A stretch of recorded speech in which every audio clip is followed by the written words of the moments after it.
একটা হচ্ছে ট্রান্সজেন্ডার আর একটা হচ্ছে থার্ড জেন্ডার। এই শব্দগুলি ইংরেজি, শব্দগুলির বাংলা হচ্ছে তৃতীয় লিঙ্গ থার্ড জেন্ডার। ট্রান্সজেন্ডার হচ্ছে রূপান্তরিত হয়ে, হয় পুরুষ জেন্ডার না হলে নারী জেন্ডার, হয় পুরুলিঙ্গ না হলে নারী লিঙ্গ। এখন সমস্যা কি? সমস্যা কোথায়? এই সমস্যাটা একটু না বুঝলে এই সমাজে অনেক সময় উল্টাপাল্টা বলবেন, পরে আপনি শর্মিন্দা হবেন, লজ্জিত হবেন। আগে জানবেন, তারপরে বলবেন। না হলে সুন্দর করে বলে দিবেন এই বিষয়টা আমার জানা নাই। যেই মানুষ বলতে পারে আমার জানা নাই, এই মানুষ সমাজে অনেক দামি। যে মানুষ বেশি বেশি বলে, এই মানুষ হঠাৎ করে লজ্জিত হইতে হয়।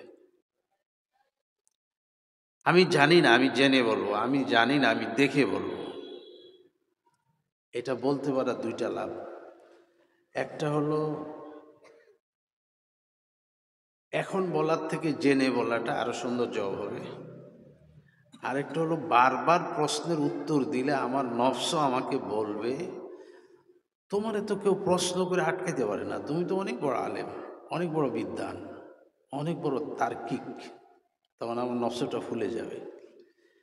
এই জন্য আমরা এই আমাদের মাদ্রাসাটা বলি, অধিকাংশ মাদ্রাসা এরকমই।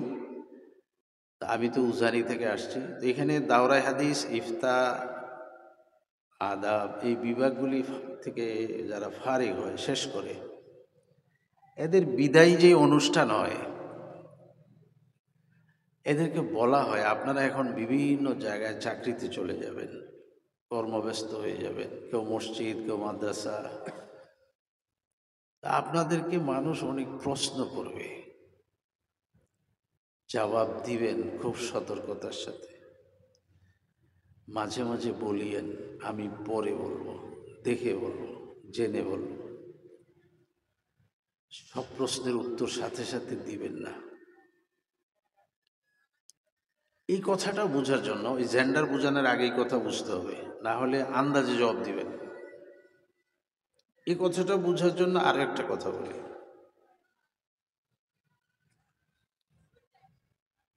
একজন আলেমকে জিজ্ঞাসা করা হয়েছিল, হুজুর, কোরআন শরীফের পুরান কিছু পাতা এলোমেলো হয়ে আছে, কোরআন শরীফটা একদম পুরানো হয়ে গেছে,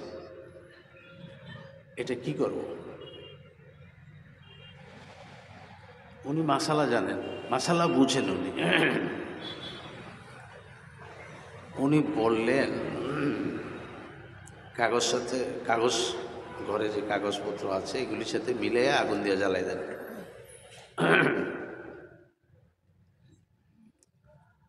তো উনি তো ওগুলি দিয়ে জ্বালাই দিয়েছেন। একজন গ্রাম্য মানুষ ওই আগুনের পাশ দিয়ে যাচ্ছেন, কাগজগুলি জ্বলতেছে। হঠাৎ করে দেখেন যে এখানে কোরআন শরীফেরও কিছু পাতা আছে। তো এটা স্বাভাবিক, সব মানুষের এরকম, মুসলমান যেরকমই হোক, কোরআন শরীফ জ্বলতে দেখলে খুব কষ্ট পাবে। উনি বললেন যে এখানে কে আগুন লাগিয়েছে? তা আরেকজনে বললো যে আমি লাগাইছি। তো বলে, আপনি কোরআন শরীফ? পুরান কোরআন শরীফে কিছু পাতা ছিল, জ্বালাই দিয়েছে। কোরআন শরীফ জ্বালাই দিয়েছেন কেন? তো উনি বললেন যে আপনি এত গরম হয়ে না, আমি পাশের হুজুরকে জিজ্ঞাসা করে কাজ করেছি। এক নামাজের ওয়াক্তে মসজিদে আলোচনা উঠেছেন উনি, আমাদের অমুক হুজুর কোরআন শরীফ জ্বালানোর অনুমতি দিয়ে দিছে। দেখেন কোথায় যাইতেছে আস্তে আস্তে। হ্যাঁ, কোরআন শরীফ জ্বালানোর অনুমতি? কোন হুজুর? অমুক হুজুর। তো বিশাল স্লোগান, মিছিল হুজুরের বিরুদ্ধে। যখন হুজুরকে জিজ্ঞাসা করা হয়েছে, হুজুর বলেছেন আমি বলেছি, আমি কিতাবে দেখেছি, এটা লেখা আছে, সমস্যা কি আপনাদের? তখন আরো একজন বড় হুজুর ডেকে আনা হয়েছে। বড় হুজুর এসে বললেন যে আপনারা শান্ত হয়ে আমার কথাটা শোনেন। পুরাতন কোরআন শরীফ কি করতে হবে, এই ব্যাপারে কেউ জিজ্ঞাসা করলে তার জবাব কি হবে? প্রথম জবাব হবে, পবিত্র কাপড়ে কোরআন শরীফগুলি নিয়ে কোনো কবরস্থানে দাফন করে দিবে। এটা হলো প্রথম জবাব। এটা হলো কি প্রথম জবাব? কি জবাবটা বলেন তো? পবিত্র কাপড় পেঁচিয়ে কবরস্থানে কি করে দিবে? দাফন করে দিবে। দ্বিতীয় জবাব হচ্ছে, কবরস্থান পাওয়া না গেলে গতিশীল পানির মধ্যে ছেড়ে দিবে। দ্বিতীয় জবাব কি? হ্যাঁ, কবর দেওয়ার জায়গা না পেলে গতিশীল পানির স্রোতের ভিতরে ছেড়ে দিবে। 3 নাম্বার জবাব হচ্ছে, মাটি কোথায় দাফন করার মাটিও পাওয়া যায় না, স্রোত গতিশীল পানিও পাওয়া যায় না, তাহলে এই ধরনের কোরআন শরীফের পাতাকে আগুন দিয়ে জ্বালানো যায়। এই প্রথমে 3 নাম্বার জবাবটা দিয়েই তো আপনি গ্রামে আগুন লাগাইছেন। প্রথমে 3 নাম্বার জবাবটা দিলেন কেন? আগে 2টা অপশন রয়ে গেছে না? তাহলে আপনি বলে দিতেন যে আমি জানি না, আমি জেনে বলবো, তাইলে তো নিরাপদ ছিলেন।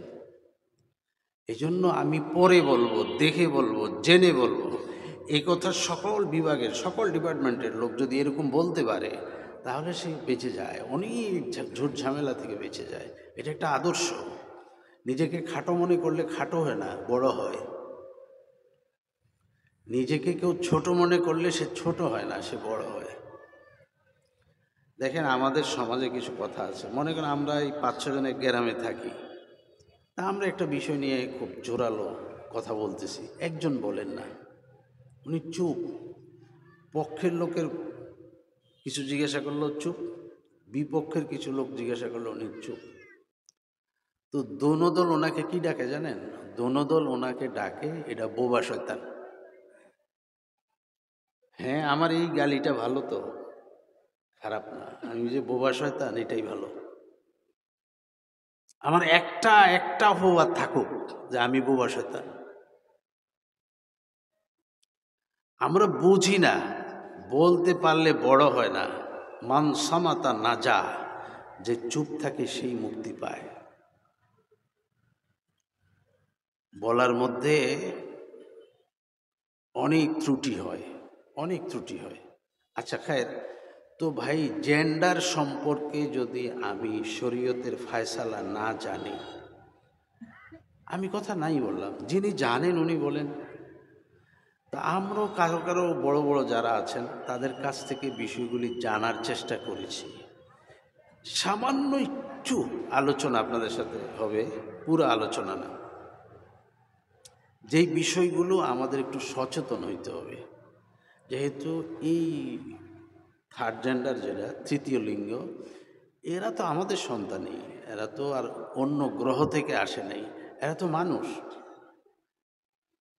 এদেরকে নিয়ে আপনি শরীয়তের ফায়সালাটা যদি না জানেন, তাহলে আপনি কিভাবে এদের ব্যাপারে সিদ্ধান্ত নেবেন? ছোট করে বলি, থার্ড জেন্ডার মানে হচ্ছে, এটা ইদানিংকালের শব্দ। এই শব্দটার সাথে আপনারা ভিন্ন ভাষায় পরিচিত, হিজড়া অথবা উভয় লিঙ্গধারী অথবা অপূর্ণাঙ্গ একজন মানুষ। আল্লাহ, আসলে কি ইসলামে থার্ড জেন্ডার বলে কিছু আছে কিনা? আগে থার্ড জেন্ডার না বুঝলে ট্রান্সজেন্ডার বুঝবেন না, আর থার্ড জেন্ডার বুঝলে ট্রান্সজেন্ডার বুঝতে পারবেন, আর ট্রান্সজেন্ডার বুঝলেই তারপরে বলতে পারবেন যে সমাজে হতে যাচ্ছেটা কি। হিজড়া, এরা হচ্ছে অপূর্ণাঙ্গ মানুষ। এটা কি? এটা কিছু না। একজন মানুষের সব কিছু ঠিক কথা বলতে পারে না, এই মানুষটার নাম কি? এই মানুষটাকে আমরা কি বলি? বাক প্রতিবন্ধী। গ্রামের ভাষায় বোবা বলে। আসলে মানুষটা অপূর্ণাঙ্গ। আচ্ছা, সব ঠিক আছে, চোখ নেই, দৃষ্টি প্রতিবন্ধী, অন্ধ, যেই ঘরে জন্ম নিয়েছে ওই ঘরেই থাকে, ওই বাড়িতেই থাকে, আপাহিজ, অঙ্গহানি, ল্যাংড়া, লুলা, আতুর,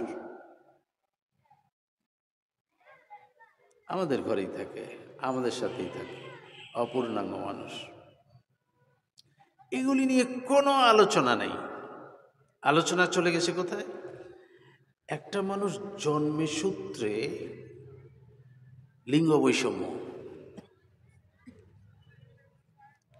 পুরুলিঙ্গ বা স্ত্রীলিঙ্গ দুটেই অপূর্ণাঙ্গ, দুটেই অপূর্ণাঙ্গ। এখন তাকে বলা হয় হিজড়া। তার শক্তি বল আছে, কাজকর্ম করতে পারে, কথা বলতে পারে, দিব্যি সব মানুষের মতো সব ঠিক আছে, একটু অঙ্গহানি আছে, এতটুকুই।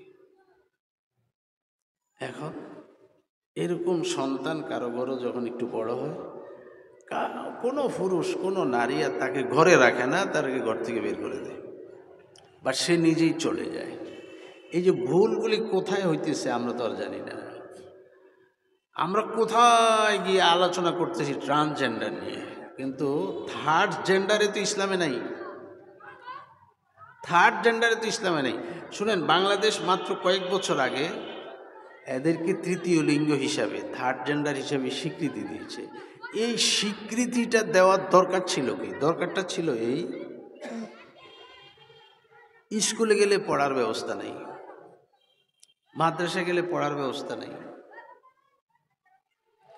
চাকরি করতে গেলে চাকরির কোনো কোটা নাই তাদের জন্য। আরে তোমার কি চাকরি, যাও, তোমার কি পড়া, যাও, নারীও না পুরুষ না। আচ্ছা, আপনি কোন বেঞ্চে তাকে বসাবেন? মনে করেন স্কুলে গেল, কোন বেঞ্চে বসাবেন? কি নারীর বেঞ্চে বসাবেন না পুরুষের বেঞ্চে বসাবেন? আপনার টেনশন। এই টেনশনটা তৈরি হয়েছে কোথায়? টেনশনটা তৈরি হয়েছে, আমি তার পরিচয়টা জানি না। পরিচয়টা হচ্ছে সে একজন অপূর্ণাঙ্গ, বিকলাঙ্গ মানুষ। তো দেখা যায় অন্যান্য বিকলাঙ্গদের পড়ার ব্যবস্থা আছে, এই বিকলাঙ্গর পড়ার ব্যবস্থা নেই। শুনেন, অন্ধদের জন্য আলাদা স্কুল আছে, পড়ার আলাদা পদ্ধতি আছে, বধির তাদের জন্য আলাদা স্কুল আছে, আলাদা। আপনারা দেখবেন সারাদিন পড়তে থাকে, এরকম এমনি এমনি পড়তে থাকে। দেখেছেন কেউ? যারা কানে শুনে না, এদের পড়া দেখেছেন? কথা দেখেছেন? মুখে কোনো কথা বলে না, হাতেই সব কথা বলতে পারে। এই প্রশিক্ষণটা তারা স্কুল থেকে নেয়। সকল প্রতিবন্ধীদের জন্য স্কুল হয়ে গেছে এখন, কিন্তু এই বিকলাঙ্গ, যৌনাঙ্গে অপূর্ণাঙ্গ, এই মানুষগুলির জন্য কোনো স্কুল নেই। এটা হয়েছে কেন? আচ্ছা শুনেন, আমি তো আলহামদুলিল্লাহ ওই যে বলেছি পড়ে শুনে আপনাদের সাথে কথা বলতেছি। একজন থার্ড জেন্ডার মানুষের সাথে আপনি একান্তভাবে কিছু কথা যদি বলেন, আপনি ক্লিয়ার। আগে শরীয়তেরটা শুনে নেন। শরীয়ত বলে, ইসলাম বলে, প্রত্যেকটা মানুষ জন্মের সূত্রে দুই ভাগ। প্রত্যেকটা মানুষ জন্মের সূত্রে দুই ভাগ, মিন জাকারিন আও উনসা, হয় সে পুরুষ না হলে সে নারী। আরে জানেন না, এই যে হিজড়া, থার্ড জেন্ডার, আমি যদি কোনো হিজড়াকে বলি তুমি বাবার সম্পদ নিয়েছ, বলে হুজুর আমার নামে তো কোনো সম্পদ নেই। কেন নেই? বলে আমি তো পুরুষও না, আমি তো নারীও না। আল্লাহ তো ভাগ করে দিয়েছে পুরুষের আর নারীরে। খুব ভালো বুঝেন, সম্পদে থার্ড জেন্ডারও অধিকার আছে, এক সমান অধিকার। নারী হলে নারীর অধিকার, পুরুষ হলে পুরুষের অধিকার। মিন জাকারিন আও উনসা, আল্লাহ দুইটা ভাগেই মানুষ সৃষ্টি করেছেন, কেউ পুরুষ আর কেউ নারী। আপনি বললেই হলো, ইসলাম বললেই হলো, বাস্তবতা কি জানেন? আপনারা কি জানেন? আপনি হিজরা দেখেন না রাস্তাঘাটে? তো দেখেছি তো, কি হয়েছে? এরা কি পুরুষ? আমি বললাম যে হ্যাঁ, এদের মধ্যে অনেকে পুরুষ। এরা কি নারী? আমি বললাম যে এদের মধ্যে অনেকে নারী। সবাই পুরুষ না, সবাই নারী না, তবে হিজরা কেউ নেই। হিজরা কেউ নেই। খুব সহজে বুঝবেন। কারো ঘরে, আল্লাহ না করুন, কারো ঘরে যদি এই অপূর্ণাঙ্গ মানুষের জন্ম হয়, বাবার সম্পত্তি সে 16 আনা পাবে। 16 আনা মানে আল্লাহ যতটুকু বন্টন করেছেন ওই বন্টনের 16 আনা পাবে।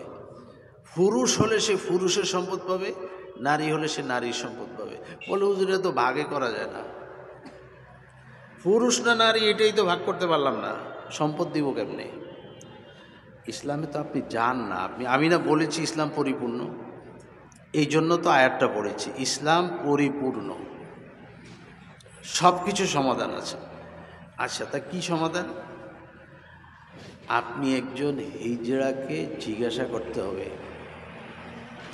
কথাটা শুনতে একটু ব্যতিক্রম লাগবে, তারপরেও এটা মাসাইল আপনাদেরকে বোঝার জন্য বলতে হবে। আপনি একজন হিজড়াকে যদি জিজ্ঞাসা করেন, থার্ড জেন্ডারকে যদি জিজ্ঞাসা করেন, তুমি পিশাব করো কিভাবে, ব্যাস সব ক্লিয়ার। তুমি পিশাব করো কিভাবে, জবাব দুইটা আসবে। একটা জবাব আসবে, আমি পুরুষের মতো পিশাব করি। আরেকটা জবাব আসবে, আমি নারীর মতো পিশাব করি। এই জবাবটাই সব প্রশ্নের জবাব।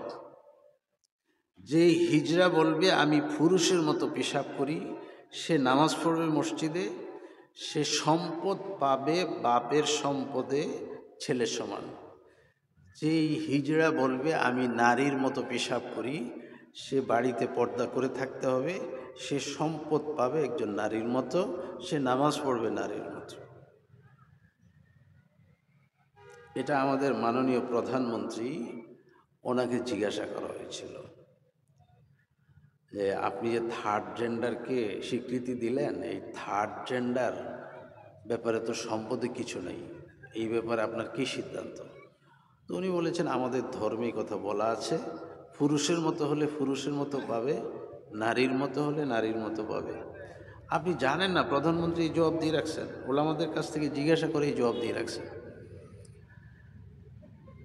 এখন জেন্ডার হয়ে গেল দেখেন দুইটা, থার্ড কোনো জেন্ডারে নেই। তাহলে আমাদের দেশে কেন কোনো হিজড়া পুরুষের পোশাক পরে হাঁটে না? এই কথাটা বলার আগে আরেকটা কথা বলে ফেলি। আমি বলেছি বাংলাদেশে এদের জন্য কোনো বিদ্যালয় করা হয় না। অন্ধদের জন্য বিদ্যালয় আছে, বধিরদের জন্য বিদ্যালয় আছে, অন্যান্য প্রতিবন্ধীদের জন্য বিদ্যালয় আছে, কিন্তু হিজড়া থার্ড জেন্ডার এদের কোনো বিদ্যালয় নাই, হওয়া দরকার। আলহামদুলিল্লাহ, কামরাঙ্গীর চরে, ঢাকা কামরাঙ্গীর চরে একটা মাদ্রাসা হয়েছে, তৃতীয় লিঙ্গ মাদ্রাসা, মাদ্রাসার নাম মানে হিজড়াদের জন্য মাদ্রাসা। তো ওই মাদ্রাসা একটু ব্যতিক্রম, আপনাদের মতোই আমাদের এইসব মাদ্রাসার মতো না, একটু ভিন্ন আছে। তো ওখানে সব তো হিজড়া ভর্তি হয়েছে। ওই মাদ্রাসার প্রিন্সিপাল যিনি মোহতামিম, ওই মোহতামিম সাহেব উজানি মাদ্রাসায় আসছেন, এসব বিষয়ে উনি সফরে নামছেন, আরও পরামর্শ দরকার কিভাবে কি করবেন। তো বড় বড় মাদ্রাসায় উনি সফর শুরু করেছেন। তা আমি ওনাকে পেয়ে বললাম, তা আমার তো অনেক দরকার আপনাকে, আমার তো অনেক কথা জানা দরকার। আপনি হিজড়াদেরকে কিভাবে পড়ান? কোন হিজড়া নারী, কোন হিজড়া পুরুষ, একসাথে বসান না আলাদা করে বসান? এগুলি আমার বোঝা দরকার। তো উনি বলল, আপনি কি আজব এক প্রশ্ন করেছেন। আমার মাদ্রাসা, আমি সবটা বলতে পারি না, উনি বলেছেন আমার মাদ্রাসায় যে হিজড়াগুলি ভর্তি হয়েছে তার মধ্যে 90% পুরুষ। তো আমি বললাম যে 90%, আমি টোটাল হিসাব দিচ্ছি না, ওনার মাদ্রাসা ভর্তি হিসাবে বলতেছি। তো 90% পুরুষ? বললো যে হ্যাঁ। ওই যে ওই মাসালার দৃষ্টিতে আর কি, পুরুষের মতো পেশাব করে না নারীর মতো পেশাব। তাই বললাম, আমি তো আজ পর্যন্ত এই যত দূর সফর করি কোথায়ও কোনো হিজড়া পুরুষ দেখলাম না। এটা একটা রহস্য। এই রহস্যটা হলো, আমার মনে করেন এখন এইখানে একজন হিজড়া যদি আসে পাঞ্জাবি গায়ে দিয়ে, জামা গায়ে দিয়ে বা শার্ট প্যান্ট পরে আসে, আর আমাকে আপনাদেরকে বলে যে আমার কিছু টাকা দেন, আপনারা লাঠি লইবেন ওরে দৌড়ানোর জন্য। আর এখানে যদি এখন একজন হিজড়া আসে কাপড় পরে বা 3 পিস পরে, আপনি একটু অন্যরকম হয়ে যাবেন। আপনি চিন্তা করবেন, এরে মারানো যাইতো না, এর সাথে ঝগড়া করা যাইতো না, তাড়াতাড়ি 100 টাকা দিয়ে বিদায় করো। তাহলে তার সুবিধার জন্য সেই পোশাক পরে হাঁটে, আসলে সে পুরুষ। বুঝেন নাই? এটা তার বিজনেস সুবিধা। আর আমাদের সামাজিক অবক্ষয়ের একটা কারণ, এই কারণে সেটা করে।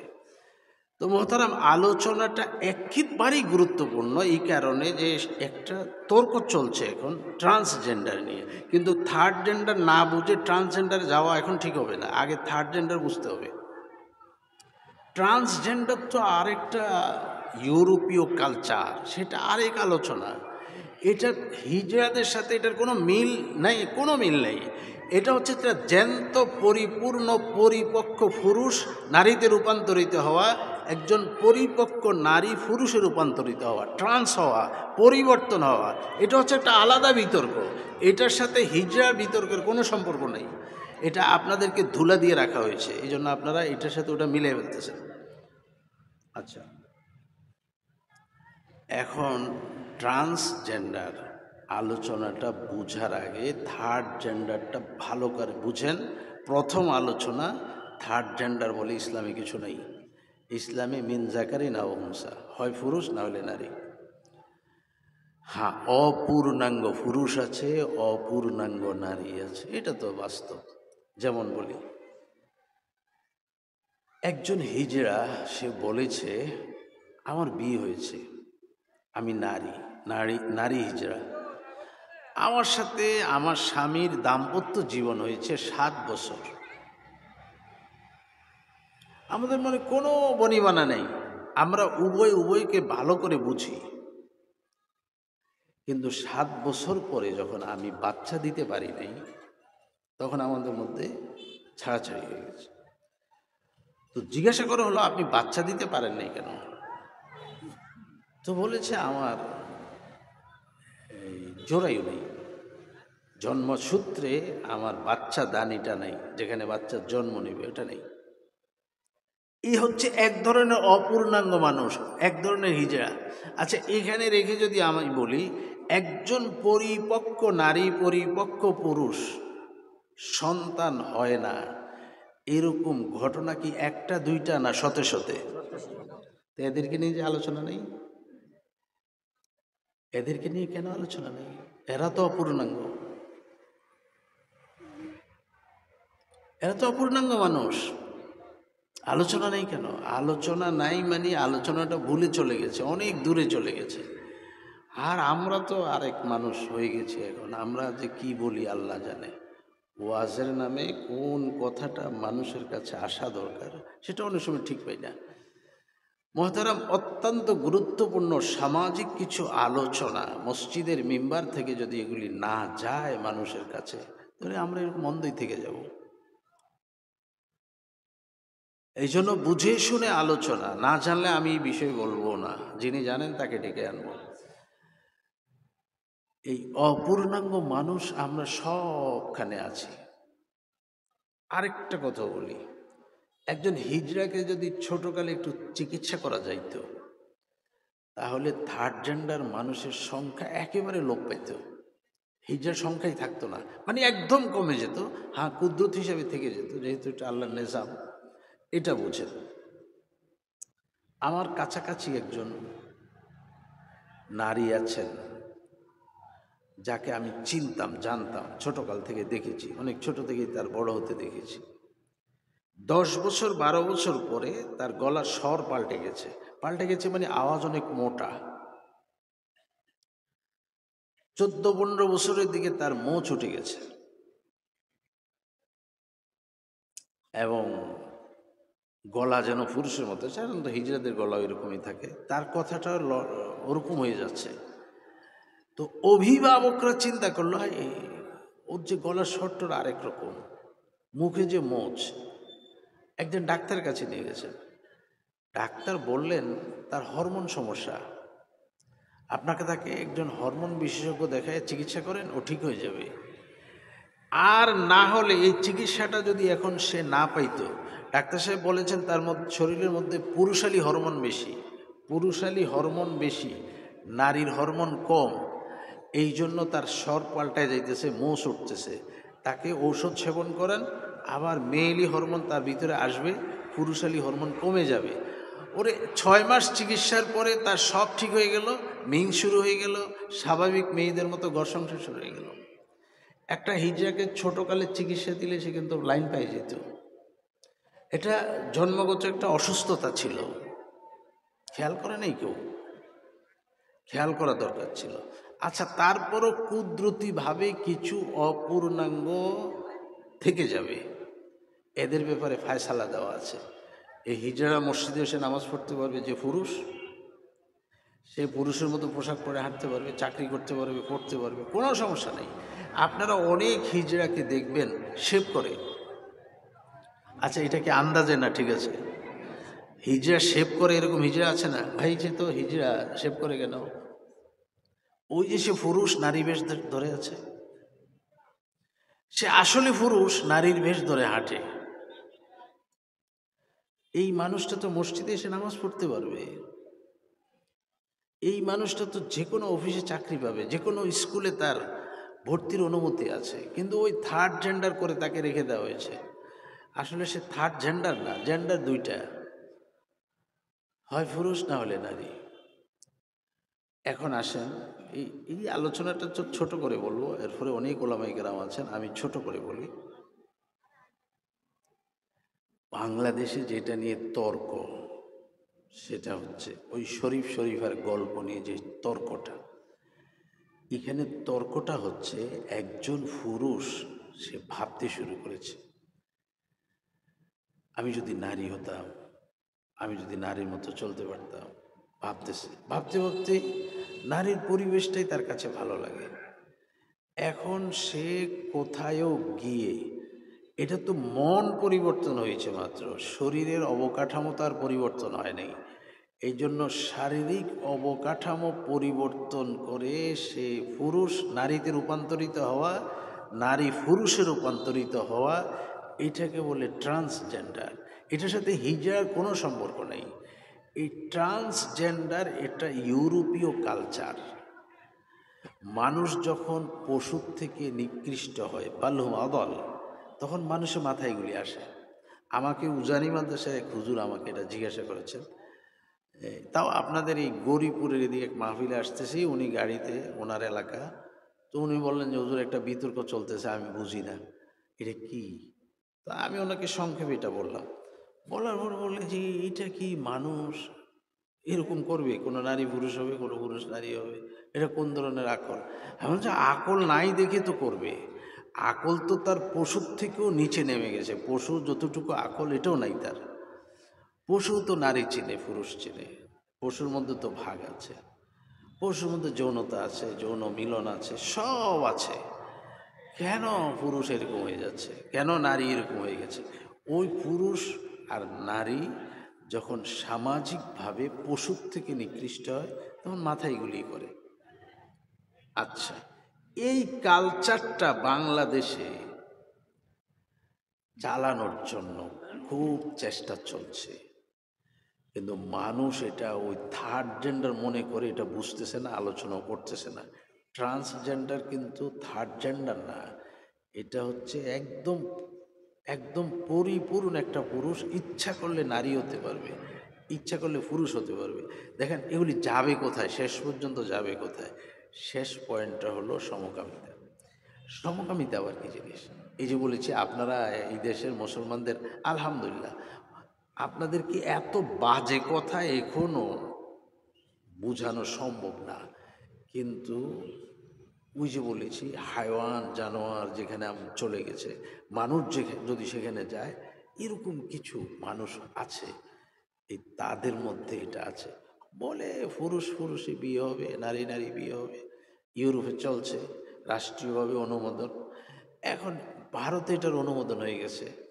এখন ভারতে অনুমতি হলে, আর বাংলাদেশ তো ভারতের পেটের ভিতরে, সুকৌশলে আগে শিক্ষা কারিকুলামে এটা ঢুকানো হয়েছে। আগে মানুষকে এটা বুঝতে দাও, বুঝতে দাও, বুঝাও, এদিকে উদ্বুদ্ধ করো, চিন্তা চেতনা পরিবর্তন করো। তারপরে আস্তে আস্তে আস্তে আস্তে আমরা এটা আইনে নিব। আইন যখন হয়ে যাবে, যখন একটা পুরুষ মধ্যে যখন বিয়ে হবে, আর এটা যখন আমরা ভালো করে সব টিভি চ্যানেল সব খবরের মধ্যে প্রচার করে দিব, তখন মানুষের মধ্যে এটা খুব দ্রুত ছড়াবে। কিন্তু ওইখানে যাইতে আমাদের অনেক সময় লাগবে। এই জন্য আগে মন মেজাজের মধ্যে কথাটা ঢুকাও। এই মন মেজাজে কথাটা ঢুকানোর জন্য এটা ক্লাস 7-এর বই নিয়ে আসা হয়েছে। একজন বিজ্ঞজনকে জিজ্ঞাসা করা হয়েছিল, আপনারা তো এই কথাটা ভার্সিটিতেও পড়াইতে পারতেন, ওখানে ছেলে মেয়েরা সিদ্ধান্ত নেওয়ার বয়স আছে, এই ছোট মেয়ে আর ছোট ছেলে 7-এ পড়ে, তাকে এই কথাটা পড়ান কেন? তো যারা এটার পুরুধা, যারা এই আইনগুলি প্রণয়ন করেছেন বা এই গল্প আর বই লিখেছেন, তাদের একজনে জবাব দিয়েছেন, ক্লাস 7 হচ্ছে বয়ঃসন্ধিকাল। সকলে বোঝার জন্য ব্যাখ্যাটা হচ্ছে রূপান্তরিত বয়স। শিশু বালেগ হবে, এখন বালেগা হবে। এই ক্লাস 7-এর বয়সটাতেই সাধারণত এটা হয় বেশি, একটু বেশ কমও হয়, কারণ মানুষের বয়স কেউ 12 বছর হয়ে যায়, কেউ 13 বছর হয়ে যায়, কেউ 14 বছর হয়ে যায়, কেউ 15 বছর হয়ে যায়, কেউ 16 বছর 18 বছরও হয়। কিন্তু 15 বছর পর্যন্ত না হলে, 15 বছর থেকে তার শরীয়ত হয়ে যাবে, মানে নামাজ রোজা বাধ্যতামূলক পড়া লাগবে, আর না হলে বালেগ যখনই হবে তখনই পড়া লাগবে। আচ্ছা, ক্লাস 7-এ যেহেতু এই ঘটনাটা ঘটে বেশি, এই জন্য ছেলে মেয়ে হওয়া, মেয়ে ছেলে হওয়া, এই রূপান্তরিত যখন তার একটা রূপান্তর ঘটতেছে, এই ঘটার সময় যদি এটা পড়াই, তাহলে এটা তার বেশি বুঝে আসবে, সিদ্ধান্ত নিতে পারবে। তখন তাকে একটা পাল্টা কথা বলা হয়েছিল, আপনি ক্লাস 7-এর মেয়েকে আর ক্লাস 7-এর শিশুকে, ছেলেকে আপনি পরিপক্ক মনে করেন? হ্যাঁ, এই বয়সটা তার বুঝ ঠিক থাকে। তখন সে জিজ্ঞাসা করলো, আচ্ছা, ক্লাসের 7-এর একটা মেয়েকে যদি কোনো অভিভাবক বিয়ে দিতে যায়, তখন আপনারা বাল্য বিবাহ বলে পুলিশ ডাকেন কেন? বুঝেন নেই? তখন পুলিশ ডাকেন কেন? সে যদি বাল্যই হয়, তাহলে কি ট্রান্সজেন্ডার তাকে পড়ায় ফেলতেছেন? এটা তার বুঝার বয়স হয়েছে, বিয়ে কি তার বুঝার বয়স হয়নি? এখানে সে নাবালিক, ট্রান্সজেন্ডার পড়ার সময় সে বালিকা। খুব সতর্ক থাকবেন। এর কারণ হচ্ছে আমরা বিভিন্নভাবে আমরা নতজানু, ইউরোপের দিকেও দৃষ্টিকোণ থেকেও আমরা নতজানু, ভারতীয় কৃষ্টি কালচারের কাছ থেকেও আমরা নতজানু। এই কারণে আমরা আমাদের সন্তানদের প্রতি একটু সতর্ক থাকব। যেমন আমি এটা ইদানিং বয়ানে বলে আসতেছি, একটা সমালোচনা হচ্ছে স্কুলে নাকি ডিম ভাজা শেখায়, আলু ভর্তা শেখায়। তাই বললাম যে সমস্যা কোথায়? এটা আলু ভর্তা করা শিখাইলে আপনার সমস্যা কী? ডিম ভাজা শিখিলে সমস্যা কি? সে স্কুলে থেকে ফারেক হয়ে যখন ভার্সিটিতে যাবে, কলেজে যাবে, মেসে থাকবে, তার আলু ভর্তা বানাইতে হবে না, তার ডিম ভাজতে হবে না, শিখুক না, এটা সমস্যা কি? আপনি কি নিয়ে তর্ক করতেছেন? আপনি আসল জায়গাতে না যাবেন, এই তর্কে ফেলে তো আপনাকে ট্রান্সজেন্ডার পাস করে নিতেছে। আপনি কি জানেন এগুলো? কৌশল বুঝেন কিছু? আলুর ভর্তা নিয়ে লাগেন না, ডিম ভাজা নিয়ে লাগেন না, এগুলি করো। ডিম ভাজা খেলা, এই লেখাপড়া বাদ দিয়ে ডিম ভাজা শেখা কোনো সমস্যা নাই, এটা নিয়ে আপনার তর্ক নেই। আপনি তর্ক করেন, বোঝার চেষ্টা করেন থার্ড জেন্ডার কি, ট্রান্সজেন্ডার কি, ছেলে রূপান্তর হয়ে যাবে মেয়েতে, মেয়ে রূপান্তর হয়ে যাবে ছেলেতে। এক ভয়ানক কালচারের আলোচনা হচ্ছে। এই ব্যাপারে আমি সচেতন হব, আমার ছেলে মেয়ের ব্যাপারে আমি সতর্ক থাকব। ঘরের ভিতরে আলাদা করে বুঝান, আলাদা করে বলেন। স্কুল কলেজ ভার্সিটি বাদ দেওয়ার দরকার নেই, বাদ দেওয়ার দরকার নেই, এখানে পড়েন, কিন্তু ঘরোয়া একটা দিনই পরিবেশে ছেলে মেয়েকে দিনই শিক্ষাটা দেন। মহতারাম,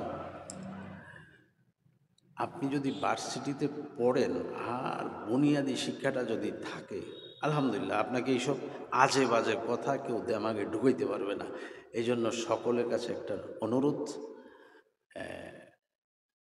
ছোটকালে বাচ্চাটাকে কোরআন শরীফ শিখান, কিছু তাহজিব তামাদ্দুন, কিছু আদব আখলাক শিখান, মাদ্রাসা লেভেলে কয়েকটা বছর ঘুরান,